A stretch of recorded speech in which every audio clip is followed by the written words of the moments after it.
Okay, अगला सवाल जो है वह रोशनी सोनी का। वो पूछते हैं दो स्टॉक्स के बारे में। एक है स्वान एनर्जी। स्वान एनर्जी का शॉर्ट टर्म टारगेट क्या हो सकता है? आज ये स्टॉक करीबन 5% ऊपर कामकाज कर रहा है। दूसरा है पीटीसी इंडिया। पर टारगेट दीजिए। बाइंग प्राइस स्वान का है इनका 520, और पीटीसी इंडिया का बाई प्राइस है 210। दोनों ही स्टॉक्स पे आपकी रनिंग। देखिए स्वान एनर्जी, डिस्क्लेमर देना चाहूंगा, आज ही हमने कॉल इसमें जनरेट किया है तो, और 483 484 के आसपास चल रहा है। मुझे लगता है कि बहुत जल्दी स्टॉक आपको 540 550 तक आते हुए दिखेंगे। अच्छा खासा बेस बनाया, रिसेंटली बेस बना के ऊपर आ रहा है, तो होल्ड करने का सलाह रहेगा। और पीटीसी इंडिया 188 के आसपास चल रहा है। रिसेंटली 200 के आसपास एक ब्रेकआउट आया था, लेकिन उस दिन सस्टेन नहीं हो पाया तो नीचे आ गया। 170 का एक लो लगाया, तो 172 170 के आसपास एक स्टॉप लॉस मेंटेन करके आप बने रहिए। बहुत जल्दी अगर ये स्टॉक एक बार 200 के ऊपर इस बार सस्टेन होता है तो 225 230 तक जाने का पोटेंशियल इसमें है, तो होल्ड करने का सलाह रहेगा पीटीसी इंडिया को। ओके, अगला सवाल जो है वो है भरत जैन का। वो पूछते हैं जुपिटर वैगन के बारे में। 370 की बाइंग है।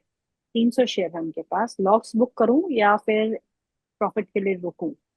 आपसे जानना चाहते हैं। जुपिटर वैगन में एक बड़ा ऑर्डर कल मिला था। कल एक अच्छी मजबूती थी, आज फिर थोड़ा बहुत दबाव है। प्रॉफिट बुकिंग क्या करना चाहिए? देखिए कल का डे हाई था ऑलमोस्ट 372, और हम्म, कल का मोमेंटम को देख के बहुत सारे लोगों ने यहाँ पे पोजीशन बिल्ड किया है।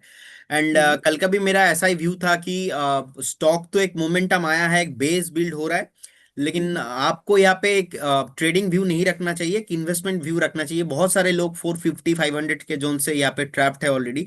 310 315 के आसपास एक स्ट्रॉन्ग सपोर्ट है। आई डोंट थिंक कि ये 310 315 के नीचे जाना चाहिए।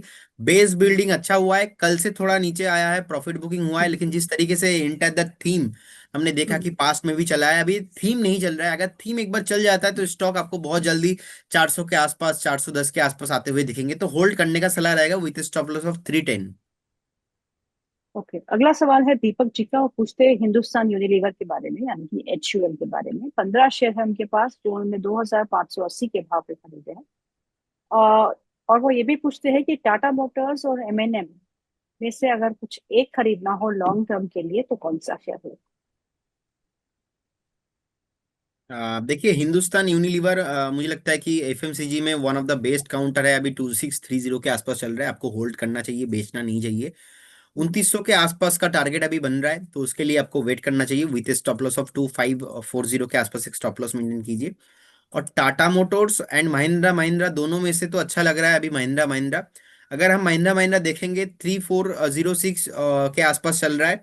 मुझे लगता है कि बहुत जल्दी ये काउंटर पे आपको 3800 3900, ऑलमोस्ट 4000 के आसपास टारगेट बन रहा है। तो उससे पहले तो ये रुकने का नाम ही नहीं लेने वाला, क्योंकि रिसेंटली ब्रेकआउट आया है। एंड okay, ये जो ब्रेकआउट है सितंबर 24, उसके बाद हमने देखा दिसंबर 24 का जो टॉप है उसके ऊपर सस्टेन हो रहा है। बहुत टाइम से कंसल्टेशन फेस हो रहा था, ऑलमोस्ट हम्म, मल्टीपल टाइम 3250 3270 के आसपास, तो उसके ऊपर जाके सस्टेन हो रहा है वीकली बेसिस पे, मंथली बेसिस पे, डेली बेसिस पे। So as per the hmm, breakout 4000 के आसपास टारगेट निकल के आ रहा है।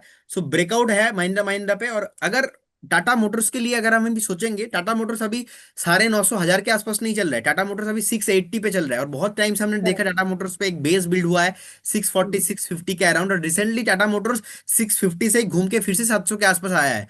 रिसेंटली एक टॉप भी बिल्ड हुआ था 740 के आसपास, तो वहां से स्टॉक नीचे आया है। So as per the current zone मुझे लगता है कि पहला टारगेट इसमें होना चाहिए 740। और अगर एक बार 740 के ऊपर सस्टेन होता है तो आपको 950 1000 भी आते हुए दिखेंगे। तो टाटा मोटर्स अगर हम बॉटम टू टॉप के हिसाब से देखेंगे तो वैल्यूएशन अट्रैक्टिव है, लेकिन थोड़ा स्लो करेक्ट। चलता है।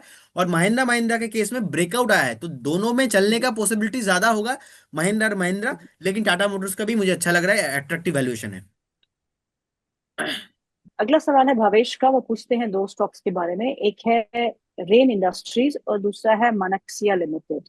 इन दोनों ही स्टॉक्स पे आप क्या सलाह देंगे, क्या करना चाहिए?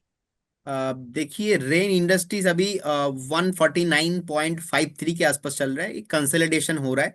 अभी तो ऊपर जाने का कुछ भी पॉसिबिलिटीज मुझे नहीं लग रहा है। और एक स्टॉप लॉस मेंटेन कीजिए 145। अगर आप एक ट्रेडर, शॉर्ट टर्म ट्रेडर हो, अगर इन्वेस्टर हो तो 135 के आसपास एक स्टॉप लॉस मेंटेन कीजिए। लेकिन आई डोंट थिंक ये इमीडिएट लेवल पे कुछ भी यहाँ पे अच्छा होने वाला है, क्योंकि मल्टीपल टाइम रेसिस्टेंस लेके अभी ऊपर से नीचे आया है। तो यहाँ पे कुछ ज्यादा मोमेंटम नहीं दिखाई जी, दे रहा है। और एक स्टॉक आपने बताया, नाम क्या बताया? और Manaksia, Manaksia limited. Manaksia. MANAKSYA। I think मेरा चार्ट में नहीं आएगा, मैं ट्रैक नहीं करता हूँ उसको। चलिए सॉरी। ठीक है। अमन अमन सराफ जी का सवाल है, वो दो स्टॉक्स पे आपसे राय मांग रहे हैं। एक है बॉम्बे स्टॉक एक्सचेंज और दूसरा है मैक्स हेल्थ केयर। दोनों ही स्टॉक्स पे आपकी राय। तो देखिए बीएससी और मैक्स हेल्थ केयर में क्या हुआ है मैं बताता हूँ। पहले मैं बीएससी को बताता हूँ। बीएससी रिसेंटली अच्छा ही चल रहा था एंड रिसेंटली एक बेस बनाया, बेस बना के ऊपर आया था। कल सेबी 4% का एक स्टेटमेंट आया। स्टेटमेंट जी। के ऐसा स्टेटमेंट है कि डेरिवेटिव का जो थोड़ा वॉल्यूम है ना वो कम होने वाला है हम्म। इन फ्यूचर, तो उसका बस एक रिएक्शन है शॉर्ट टर्म में बीएससी के ऊपर देखने को मिल रहा है। लेकिन अभी 2325 के आसपास चल रहा है, मुझे लगता है कि 2250 से लेके 2300 के आसपास एक बहुत ही अट्रैक्टिव वैल्यूएशन है। फिलहाल नीचे आ रहा है, so we need to respect the price actions. थोड़ा अभी वेट कीजिए, फ्रेश बाइंग का अपॉर्चुनिटी तो अभी नहीं है। जिस तरीके से ओके। नीचे आ रहा है मुझे लगता है कि एक बार वेट करना चाहिए, और जिनके पास ऑलरेडी पोजीशन है, टेंशन करने वाला कोई बात इसमें है नहीं, क्योंकि मोनोपोली है इंडस्ट्री में। एनएससी बीएससी एकमात्र ऐसा काउंटर है जो अभी बिजनेस पे लिस्टेड है। एनएससी तो अभी लिस्टिंग नहीं हुआ है, बहुत जल्दी एनएससी का लिस्टिंग होने वाला है। बीएससी एक मल्टीबैगर स्टॉक रहा है, इनका फंडामेंटली भी हम अगर हम देखा जाए तो बहुत ही स्ट्रॉन्ग काउंटर है, मल्टीबैगर रिटर्न दिया है। और 150 ईयर्स कंप्लीट हुआ है बीएससी का इस साल 9 जुलाई। तो one of the Asia's oldest stock exchange है। रिसेंटली एक दो न्यूज के कारण नीचे आ रहा है। सो इसमें फंडामेंटली ज्यादा कुछ प्रॉब्लम नहीं है, शॉर्ट टर्म बस एक जो है हेल्दी करेक्शन आ रहा है। एक बार वेट कीजिए, अगर 2300 के नीचे आता है उसके बाद एक बार फिर से रिव्यू करेंगे तो कहाँ पे बाइंग अपॉर्चुनिटी बन रहा है। लेकिन मुझे लगता है कि 2250 से 2300 के आसपास एक बार डेफिनेटली बाई ऑन डिप आपको करके जाना है। मैक्स हेल्थ केयर अच्छा लग रहा है चार्ट में, 1240 के आसपास अभी चल रहा है। ट्रेंडिंग स्टॉक है, अगर वीकली चार्ट मंथली चार्ट देखा जाए ओवरऑल एक आप जो है बुलिश ट्रेंडी पकड़ के ऊपर से अभी और ऊपर जाने के लिए रेडी हो रहा है। बहुत जल्दी आपको एक बार 1280 से लेके 1285 के आसपास टारगेट आते हुए दिखेंगे। और अगर एक बार 1300 के ऊपर सस्टेन करता है तो फिर से जो नया हाई बनेगा उसमें आपको 1450 से लेके 1460 के आसपास टारगेट आते हुए दिखेंगे। तो मैक्स हेल्थ केयर होल्ड कीजिए, और बीएससी भी होल्ड करने का सलाह है। बीएससी में न्यूज है इसीलिए बीएससी एंजल वन जैसे स्टॉक एक दो दिन थोड़ा नीचे आ रहा है, लेकिन मुझे लगता है कि एक दो दिन में ये सही हो जाएगा फिर से। जी। रवि यादव का सवाल है, वो टीसीएस के बारे में पूछ रहे हैं। कहते हैं कि आप, मैं टीसीएस में फ्रेश एंट्री कर सकता हूँ। और दूसरा, उनके पास एक्सिस बैंक है जो उन्होंने 1170 रुपये में खरीदा है, तो क्या वो एवरेज करने की सलाह देंगे आप? देखिए एक्सिस बैंक अभी मैं बोलूंगा कि एवरेज करने की जरूरत नहीं है। अगर बैंक निफ्टी 55,000 को होल्ड नहीं कर पाता है तो उस केस में और नीचे आने का पॉसिबिलिटीज होगा। उस केस में एक्सिस बैंक भी आपको नीचे आते हुए दिखेंगे। तो एक बार वेट कीजिए, क्योंकि बैंक निफ्टी ना ही पब्लिक सेक्टर बैंक ना ही प्राइवेट सेक्टर बैंक पे कुछ भी ज्यादा मोमेंटम हो रहा है। ज्यादा मोमेंटम तो कोई भी सेक्टर में मैं नहीं देख पा रहा हूँ।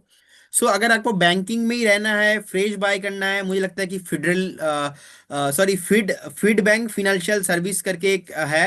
ये तो प्रॉपर बैंक नहीं है, लेकिन इसमें एक मोमेंटम आज आया है। जिस तरीके से मोमेंटम बिल्ड हो रहा है, मुझे लगता है कि 132 के आसपास एक स्टॉप लॉस मेंटेन कीजिए। 165 170 बहुत जल्दी आपको आते हुए दिखेंगे।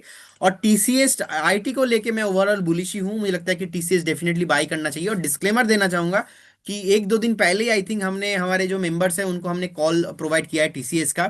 तो अब मुझे लगता है कि बहुत जल्दी नेक्स्ट 6 से 8 महीने का व्यू अगर आप रख के जाते हो करेंट जोन से, तो आपको 3,900 के आसपास जो टारगेट अभी बन रहा है, और फंडामेंटल भी बहुत ही नीचे आ गया है। तो ऐसा बहुत कम देखने को मिलता है टीसीएस जैसे स्टॉक्स में, तो आपको डेफिनेटली पोजीशन बनाना चाहिए।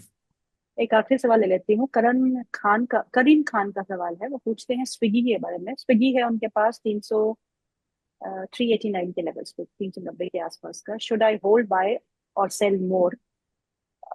शुड देखिए आई आप होल्ड, ऑलरेडी बाय मोर और सेल लॉन्ग टर्म? देखिए मुझे लगता है कि अब ये जो न्यू कंपनीज है स्विगी जोमेटो एक थीम है। बहुत सारे लोगों को पसंद नहीं था, लेकिन जिस तरीके से स्विगी ने अपना बेस बनाया, ऑलमोस्ट स्विगी को हमने ऑलमोस्ट 345 से हमारा रडार पे स्विगी है, अभी 430 हो गया। मुझे लगता है if you want to buy Swiggy, थोड़ा वेट कीजिए। 415 से 420 के आसपास कभी भी आता है, एक्यूमुलेशन स्टार्ट कीजिए। और अगर आपके पास ऑलरेडी है, बने रहिए। 485 500 इज कमिंग सुन। और ओके। स्विगी का बिजनेस रिसेंटली खराब था, बाद में बिजनेस चेंज हुआ है। जोमेटो ऑल टाइम हाई के आसपास है, स्विगी नीचे से बेस बना के बॉटम बना के ऊपर आ रहा है। तो 485 500 मैं देख पा रहा हूँ। नेक्स्ट 2 से 3 क्वार्टर आपको वेट करना हो सकता है। बने रहने का सलाह होगा विथ स्टॉप लॉस ऑफ 390। थोड़ा लंबा स्टॉप लॉस दे रहा हूँ, लेकिन स्विगी का थीम मुझे अच्छा लगता है, क्योंकि जोमेटो स्विगी करके मैं बहुत दिन से अभी जिंदा हूँ। तो ओवरऑल इंडिया का न्यू थीम है, चलेगा। ऐसे जो थीम है ना स्विगी जोमेटो, मुझे लगता है कि चलने वाला है। और मेरा तो मानना ऐसा है कि हम्म। अगर वारेन बफे साहब ने कोका कोला में इन्वेस्ट करके इतना पैसा बनाया है उस टाइम पे, so why not in India Zomato Swiggy.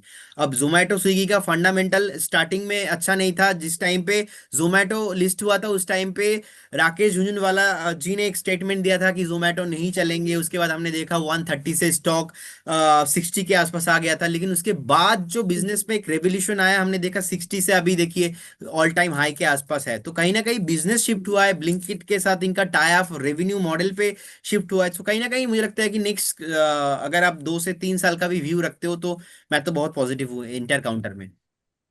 अच्छा ठीक है, जोमेटो पे आप पॉजिटिव है, लेकिन प्रदीप आपके रडार पे कौन से शेयर है, शेयर जो आपको बहुत पसंद है इन लेवल्स के आसपास? देखिए, मुझे तो अभी पसंद हो रहा है अपना, जैसे कि मैंने अभी आज ऑलरेडी डिस्कस किया, JM Financial as a investment view और शॉर्ट टर्म व्यू भी अच्छा लग रहा है। तो मुझे लगता है कि जैसे कि मैंने कॉल दिया, जेएम फिनंशियल्स के साथ ही जाना चाहिए।